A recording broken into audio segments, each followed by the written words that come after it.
नहीं ठीक है रहने दीजिए उसको। तो आवे से बदले क्या सुनिए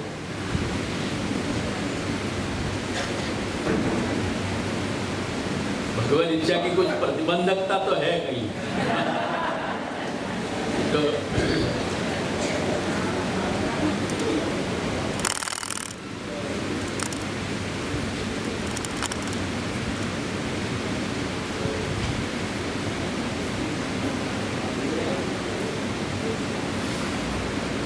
एक तो यह बार एक ऐसी इच्छा आती मेरी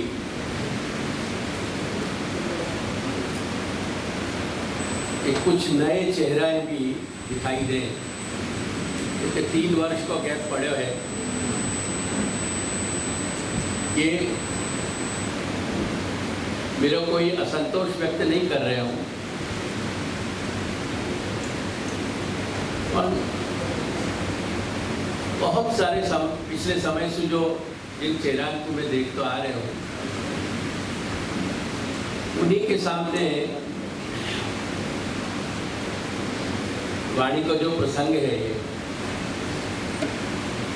असल में तुमको सबन को स्मरण हो कि नहीं होए, पर मेरी विस्मृति नहीं है मुझको।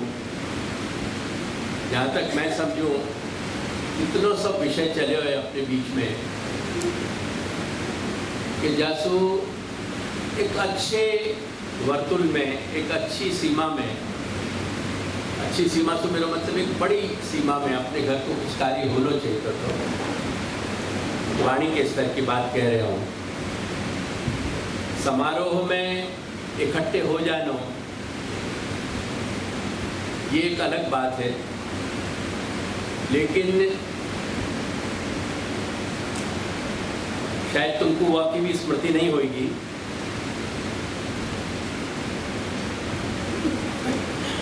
जब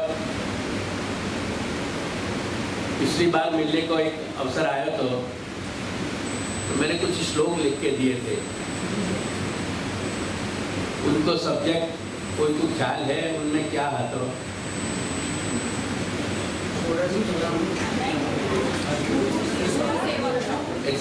हाँ बराबर है। गुरु शिष्य को साफल्य काय में कहाँ साफल्य है? वो सफलता कहाँ मिले ये मुझे बताओ। ये सफलता सेवा मळे, गुरु शिष्य ની सफलता सेवा मळे જ્યારે જે ઉપદેશ ગુરુ આપી રહ્યા હોય કે ગુરુ સ્થાનથી મળી રહ્યું હોય એ ઉપદેશને ગંભીરતાથી સેવક કે શિષ્ય જે છે એને એનું શ્રવણ કરે, એનું મનન કરે, એને થોડું સમજે અને એના કારણે એ જે ઉપદેશ કે જે વાણી છે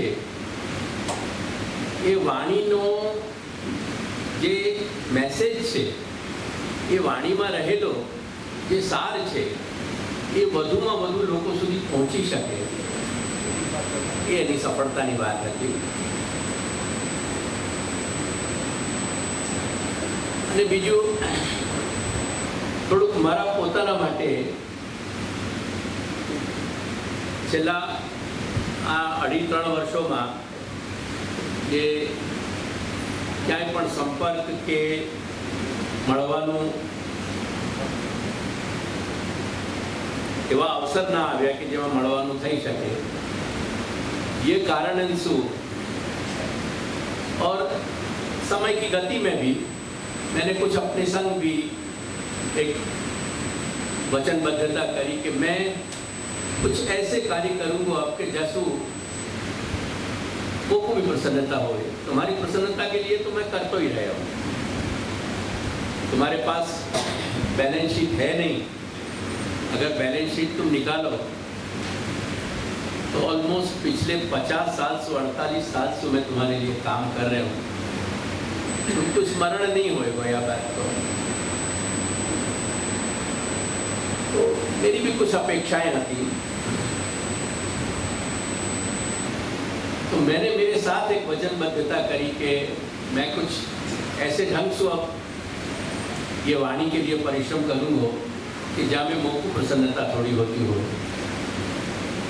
वो प्रसन्नता के लिए मैं थोड़े नए चेहरा ढूंढ रहे हो, तो अभी भी मेरी आंखें खोज रही हैं। मेरे अपने हैं सब, मेरा घर है, मेरा परिवार है, तुम सब आए हो, बाकी उनको अति प्रसन्नता है। यानी मैं ये नहीं कह रहा कि ये शिकायत है,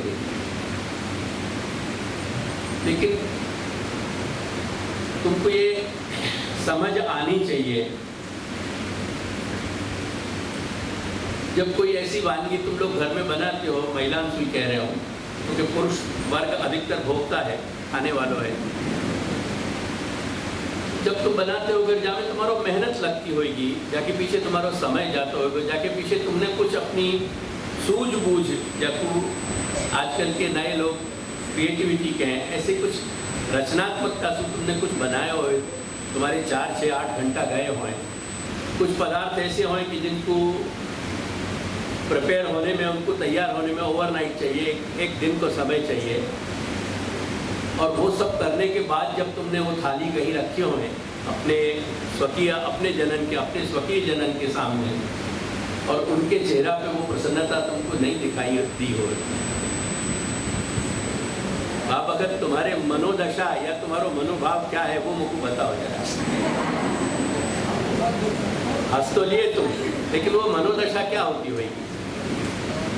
ऐसे कभी तुमने ये सोची कि वाणी के स्तर पे जो भी पदार्थ तुम्हारे तक लाया जाए, पहुंचाया जाए, वहाँ में कोई इंसान कितनी मेहनत करता होगा? मेहनत पढ़ने लिखने की, अध्यापन की नहीं है, अध्ययन की नहीं है, लेकिन मेहनत एक चिंतन है पूरा। एक चिंतन करना पड़े कि कोई भी शास्त्र के पदार्थ को ऐसे तरीका से और ऐसी भाषा में तुम्हारे पास तक पहुँचे कि तुम वह ग्रहण कर सको। क्योंकि सबसे बड़ी तकलीफ है भाषा। शास्त्र की भाषा संस्कृत है, देववाणी है, जाके साथ आज हमारे समाज में कहीं परिचय नहीं रहा। शास्त्र के विचार की शैली जो है वो बहुत ज़्यादा तर्क संगत हो गए। तर्क को मतलब है हर जगह हर कड़ी मिलनी चाहिए, कंसिस्टेंसी की, सुसंबद्धता की। एक कड़ी, एक विचार दूसरे विचार के साथ मिल रहा है कि नहीं, एक विचार दूसरे विचार में कोई कमी तो नहीं आ रही है, कहीं शून्यता तो नहीं रह रही है। ऐसी तार्किक या तुम बोलचाल की भाषा में लॉजिकल तो ऐसी मेरी भाषा समझ में आ रही है ना? क्योंकि तुम लोगों के संग रहने के कारण गुजराती को अच्छा खासा अभ्यास है मुझको, लेकिन तो भी मैं कंफर्टेबल महसूस नहीं करूं, यानी मैं अपनी मातृभाषा बोलूं, क्योंकि प्रायः तुम तक कभी मैं ये 3 वर्ष मिलना नहीं हो सके अपन लोगों को, लेकिन मैंने वाणी के स्तर पे तुमको जो या घर के स्थान से, दादाजी के स्थान से जो मिलना चाहिए, वहाँ में मैंने कभी कहीं बेईमानी नहीं करी है, वो मैं तुमको भेजता रहा हूँ। और वहाँ में जो गुजराती के ट्रांसलेशन हुए वो ये युवा बालक करें, पर उनको एडिटिंग मैं करूँ। इनके ट्रांसलेशन के अनुवाद के हिंदी तो मैं ही लिखाऊंगा कि, लेकिन गुजराती जो खास तुम्हारे लिए लिखा हूँ मैं, हिंदी डॉक्यूमेंटेशन के लिए लिखा हूँ कि कभी भी हिंदी भाषी लोगों को भी काम में आवे। गुजराती को जो कुछ भी अनुवाद किया जाए वहाँ पर भी मैं व्यक्तिगत रूप से वह कुछ चेक करके भेजूँ। तो ऐसा नहीं है कि भाषा से तुम्हारी से मैं परिचित नहीं भया हूँ, परंतु ये भाषा बोलने को जहाँ नहीं समझ में आवे वो हाथ उठा के भी कहियो, मैं आपको समझाने का प्रयास करूँगा। क्योंकि न समझ के केवल पुतलान की तरह अपन सुनते रहे और कोई व्यक्ति पुतला की तरह बोलते रहे, वाकई हमें कोई जन को कोई तरह को हमें कोई आनंद नहीं है, कोई उत्साह नहीं है। तो एक मेरी एक बहुत इच्छा आती कि शायद अब कुछ एक ऐसा मूवमेंट चले कि जहाँ में मेरे तरह की सफ़ेदी कुछ कम होए, मेरे तरह को ये राजमार्ग जो है हाईवे कम होए, और कुछ काले माथे ज़्यादा दिखे, कुछ युवा चेहरा इनको दिखे। मैं भी नहीं समझ पा रही हूँ कि श्री दादाजी की हमें क्या इच्छा है, क्योंकि या घर को संचालन और या घर में जो भी घटना चक्र चले, मैं आस्थापूर्वक पिछले 50, 52, 54 वर्षों से मानता आया हूँ। 13-14 वर्ष की अवस्था में मैंने अपने जीवन को क्रम शुरू किया। आज तक मैं यही मानता आया हूँ कि जहाँ या घर में जो भी घटना चक्र है वो दादाजी की इच्छा के बगैर नहीं घटित हो सके। तो शायद दादाजी की ऐसी इच्छा होगी कहीं। तथापि न तो मैंने जीवन में कभी भी निराशावाद को अपने विचारन में स्थान दियो, अपनी चेष्टा में स्थान दियो, वो मानसिक हो या वाचनिक हो या शारीरिक हो। न कभी मैंने पलायनवाद किया, एस्केपिज्म जब कहें कि कोई परिस्थिति को छोड़ के भाग दे दो, ये दोनों ही कार्य मैंने नहीं किए।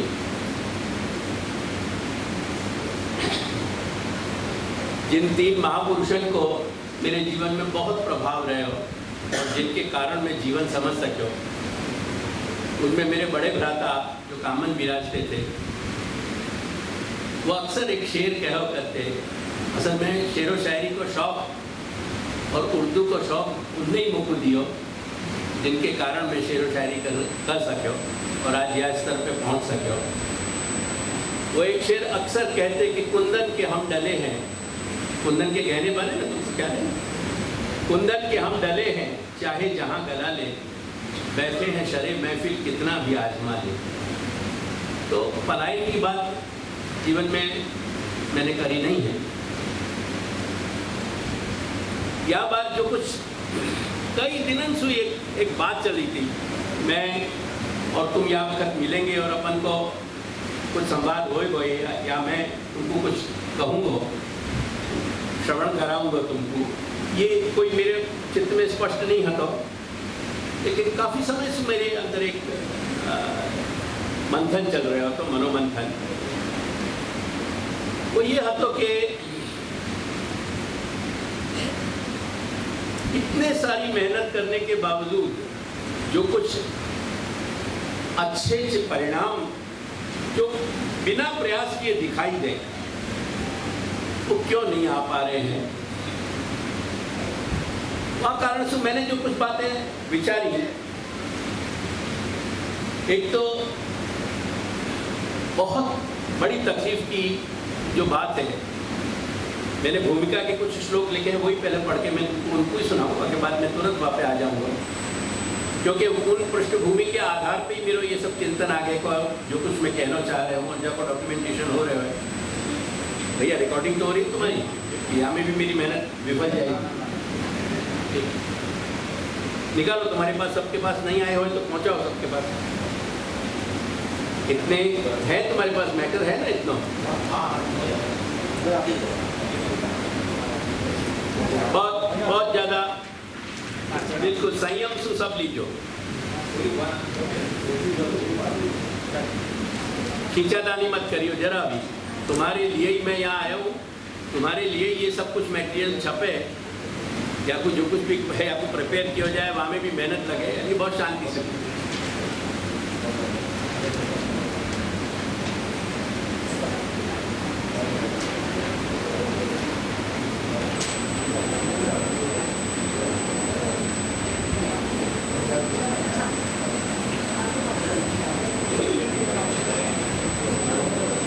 कॉपी कम हो तो एक दूसरे के साथ शेयर करियो। बाहर जाके अगर तुमको रखने की, संग्रह करने की इच्छा है तो वही जेरोक्स करा लीजिए। कंप्लेंट मोड पे मत चले जाइयो कि हमको मिले नहीं, दूसरे को मिले और हमको नहीं मिला। तुम्हारा ही घर है, ये सब कुछ तुम्हारे लिए ही है, यहाँ कोई दूसरे के लिए नहीं है। दुनिया भर ने, सभी लोगों ने, मेरी बात को भी सुनते जाओ, मुझको अपशब्द कहे हैं, मेरा नाम लेके कि देवकी नंदन जो है वाड़ाबंदी वालों है, वो उनके शब्दन में वाड़ाबंदी होगी भले, मैंने अपने घर के लोगों के लिए ही काम किया है, मैंने कभी कोई दूसरे के लिए काम नहीं किया। यानी ये जो कुछ भी है तुम्हारे लिए है, या बात को स्पष्ट रखियो।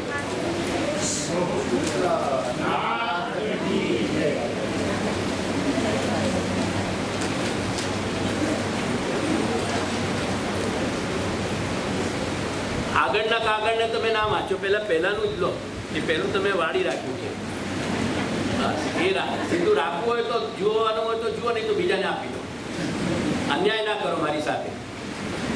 બીજું ના વાંચો, કશું વાંચો, તમને કશું સમજ નહીં પડે, પડતી હોય તો હું તમને એક માઇક અપાવું, મને પહેલાં કહી દો તમે।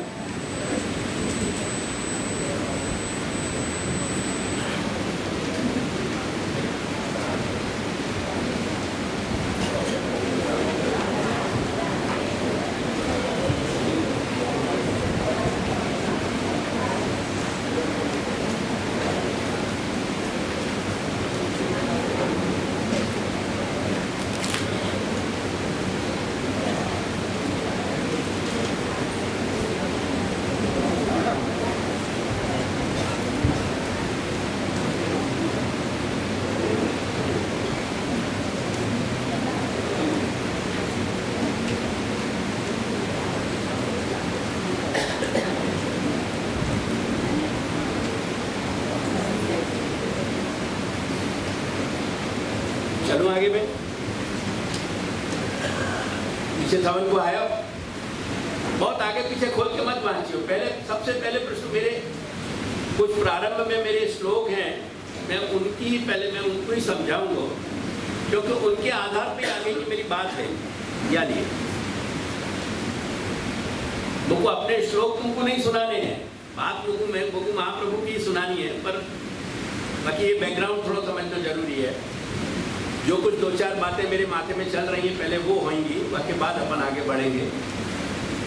ऑलरेडी अपन ने 40 मिनट खो देनी है आज अव्यवस्था में, चलिए थोड़ा समय अपन पीछे 6 के बाद लेंगे, नहीं तो अपन बैलेंस नहीं बना सकेंगे। एक तो सब बात को बहुत ध्यान से समझियो और समझने में थोड़ी धीरज रखियो,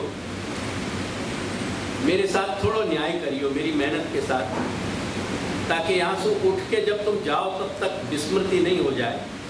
2-4 दिन में भूल जाओ, बाकी मुझको कोई चिंता नहीं, वो भूलने ही वाले हो।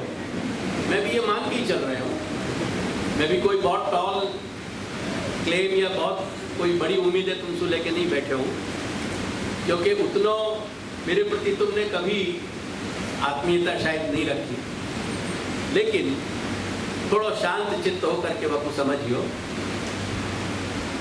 तुम्हारे अहंकार थोड़े से नीचे रहेंगे, थोड़े से ज़्यादा ऊपर नहीं उठेंगे, तो स्मृति तुम्हारी स्वस्थ बन सकेगी। यानी थोड़ी स्मृति को स्वस्थ रख के समझियो। लोकस्तु भौतिक पाशः, ये पहला श्लोक तो पहले ही मैं शब्द दे रहा हूँ, सबको ध्यान आ रहा है, दिख रहे हो ना सबको, सबके सामने है ना ये। मैं ये कहना चाह रहा हूँ, वर्तमान स्थिति में ही अपन भूतकाल में नहीं चल रहे हैं, वर्तमान में चल रहे हैं। वाणी की उपलब्धि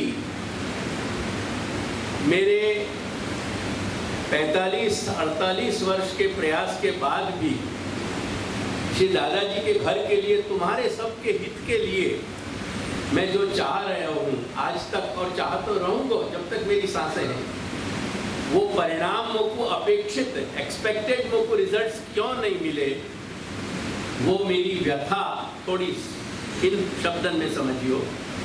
एक तो अत्यधिक तुम इन दिनों में, इन वर्षन में लौकिक बन गए। तुम्हारे पूर्वज इतने लौकिक नहीं आते, जिनकी संतति हो तुम, जिनके रक्त को लेके बैठे हो। ये रक्त की चर्चा फिर करूंगा मैं मूल महाप्रभु की वाणी और भागवत के संदर्भ में। एक तो उतने लौकिक अपने पूर्वज नहीं आते तुम्हारे। या बात को, ये मेरी कंप्लेन नहीं है, शिकायत नहीं है, समझ रहे हो ना मेरी बात? ये मेरी शिकायत नहीं है, मेरी पीड़ा है, मेरी तकलीफ है। और सत्य हो तो हाँ कहियो, नहीं हो तो मत कर, यदि कहियो कि झूठ है। अपन बहुत ज्यादा लौकिक हो गए हैं, ये अपन को स्वीकार है कि नहीं है ना? स्वीकार है, जोर जबरदस्ती नहीं है कोई। ये घर है, अपन घर में बैठे, ये दोनों पक्ष जहाँ मेरे आज की नहीं 50 वर्ष की मान्यता है, दादाजी के घर को गुरु पक्ष और दादाजी के घर को सेवक पक्ष जहाँ बैठे को वो घर कहलाएगा। यहाँ वक्त ये हॉल गोकुलनाथ जी को घर है, अपन यहाँ से उठ के चले जाएंगे, फिर ये सार्वजनिक है, वो सार्वजनिक हो जाएगा। तो लोकस्तु भौतिक पाश, पाश यानी बांधने को जो जाल आवे ना, ये जाल अपन ने स्वयं ने अपने चारों तरफ बांध लियो है। कैसे बांध्यो है? विषमो जालिका कृतः, जालिका कहवे मकड़ी को, मकड़ी को तुम क्या कहो गुजराती में, उनको बहुत ख्याल नहीं है, तो मकड़ी जैसे जाल बुने, और वहां में जैसे कोई मक्खी मच्छर जब फंस जाए ना, तो कभी देखियो कहीं घर के या कोई दूसरी जगह कोई ऐसा मकड़ी को छोटो की जाल मिले तो वो ऑब्जर्व करियो थोड़ा 5-10 मिनट की। मैं अनुभूत बातें कह रहे हूँ, कल्पना की बात नहीं कर रहे हूँ। वो मक्खी या मच्छर वहां में फंस के मरे जरूर है, निकल नहीं पाओ। ऐसे ही या लौकिक जाल में अपन भी फंस रहे हैं, अधिक से अधिक फंस रहे हैं। ये कारण एक पहलू है। ये मकड़ी को बनाए हुए हो, कृतः है यानी मकड़ी को बनाए हुए हो, और विषम है, बहुत जटिल है, कॉम्प्लिकेटेड है। शब्द समझ में आ गए ना? मैं आपको गुजराती अनुवाद नहीं कर पाया, नहीं तो करके ही देता हूँ मैं तुमको, लेकिन इतना समय नहीं होता मेरे पास। और ये जामे अपन आसक्त हो गए ना अपन, बिल्कुल। आगे मैंने बहुत न्याय संगत बातें बताई हैं तुमको, वो आगे तक धीरज रखियो। सबसे बड़ी कष्ट की बात है कि जामे अपन की लिप्सा, जामे लिप्त हो गए, लिप्त हो गए, समझ रहे ना? जामे अपन एकदम जाको छोड़ नहीं पा रहे हैं। वो सभी वस्तुएं हैं अनित्य हैं। कोई नित्य वस्तु के संग अपन आसक्त नहीं हो पा रहे हैं, ये तकलीफ है। अगर हो पाते तो वाणी के कुछ प्रभाव आते। अपन अनित्य वस्तु के संग एकदम जुड़ गए हैं, तो वो अनित्य है और स्थिर नहीं है, चंचल है। दूसरा शब्द देखो वहां, मेरे मुंह को देखते रहो भले, लेकिन पहले वो शब्द भी देख लीजिए नीचे, ये मैं बार बार समझाऊं। वो चंचल है और